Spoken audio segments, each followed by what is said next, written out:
maglingkod sa Panginoon habang buhay lang tayo. Pag tayo namatay, kung ano yung pinili natin ng buhay tayo, hanggang doon na lang yun. We don't have another chance. Naniniwala po ba kayo? Amen. Wala na tayong another chance. Hindi, kung natatandaan nyo yung si Lazaro at saka yung mayaman, no? Yung namatay silang pareho, humihingi ng pagkakataon si Lazaro, yung mayaman, yung rich man, no? Pero hindi mo talaga siya pwede. Even si Lazaro, sabi niya kahit mabuting tao si Lazaro na lang ipadala, ayaw, Lord. Kasi wala talagang pagkakataon. Mabuti ka man or masama, wala ka ng pagkakataon pagkatapos ng buhay na to. Kasi pagkatapos ng buhay na to, tapos na rin yung pagkakataon, no?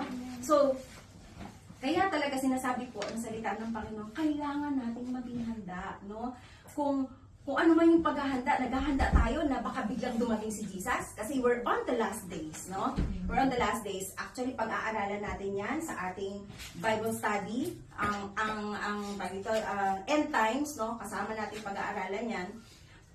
At ayoko siyang i-discuss ngayon kasi gusto ko ngayon maging brief to, maging kumbaga summarize, no? Concise. Pero hihimay-himayin natin to sa ating Bible study na very exciting talaga siya, no? Maiintindihan natin kung saan ba talaga mapupunta yung katawan natin, saan mapupunta yung kaluluwa natin, saan mapupunta yung espiritu natin.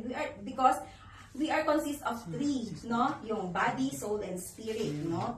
So, dito pinapakita natin dito na wala nang chance after ng buhay na to. Okay.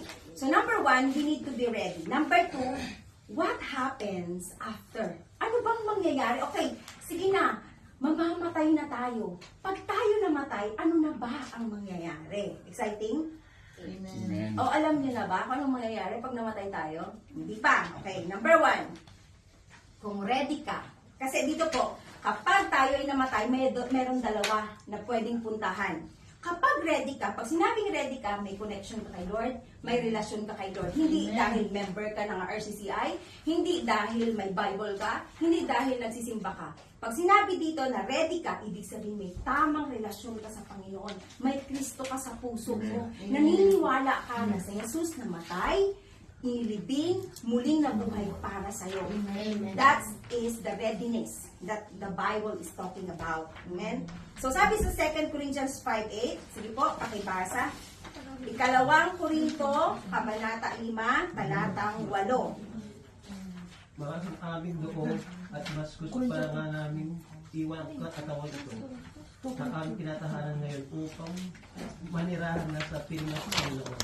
Sabi niya, malakas ang aming loob na iwan ang aming katawang ito sapagkat, ang sabi doon,